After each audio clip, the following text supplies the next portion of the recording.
ব্যাপার, জরুরি তলব কেন? আচ্ছা, সব সময় তুমি এত স্লো কেন? সারা জীবনে দেখলাম যখনই যেটা বলি তুমি স্লো, কারণ কি? এই কথাটা তুমি ছাড়া পৃথিবীর আর কারো মনে হয় না। আমি যার ক্ষেত্রে সবচেয়ে বেশি ফাস্ট তারই মনে হয় আমি তার ক্ষেত্রে স্লো। তুমি আমাকে ফোন করেছো ম্যাক্সিমাম 10 মিনিটস, আমি একটা মিটিংয়ের মধ্যে ছিলাম। সেই মিটিংটাকে আমি ফেলে রেখে কিন্তু তোমার সঙ্গে দেখা করতে আসছি, এবং আমার আসতে ভালো লেগেছে। তোমার ভালো লেগেছে, কিন্তু আমার আর ভালো লাগছে না। আচ্ছা, তোমার বয়স কত সে খেয়াল আছে? তোমার সেই খেয়াল নাই থাকতে পারে, কিন্তু আমার বয়সটা তো তুমি খেয়াল করবা। দিনে দিনে আমার বয়স যে বাড়ছে, এটা কি তোমার মার্ক করো না? তুমি খেয়াল করছো না ঠিকই, কিন্তু আমার বাবা মা কিন্তু ঠিকই খেয়াল করছে। এখন তারা ফাইনাল ডিসিশন নিয়েছে, তারা ছেলে দেখবে, বিয়ে দিয়ে দেবে, ব্যাস।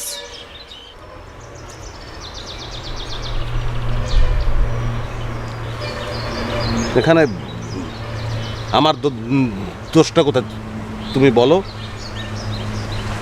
আমি তো যোগ্যতা সম্পন্ন একটা ছেলে, হ্যাঁ, আমার তো সবই আছে।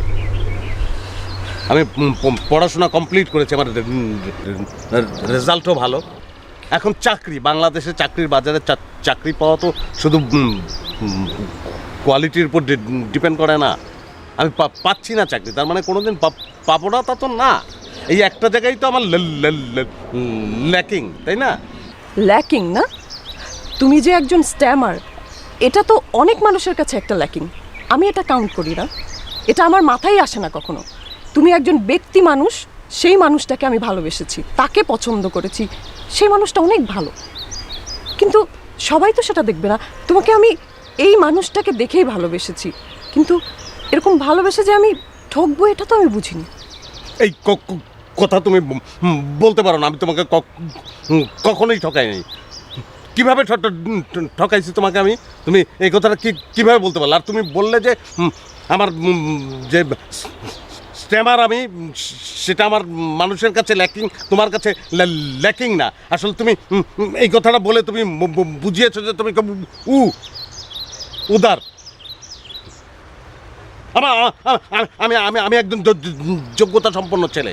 আমি জানি আমার যোগ্যতা আছে। চাকরিটা হচ্ছে না, সেটার জন্য অপেক্ষা হয়ে যাবে। খুব ভালো কথা।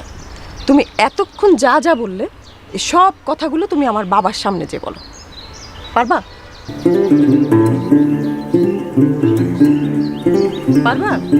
পারবা কনভিন্স করতে আমার বাবাকে?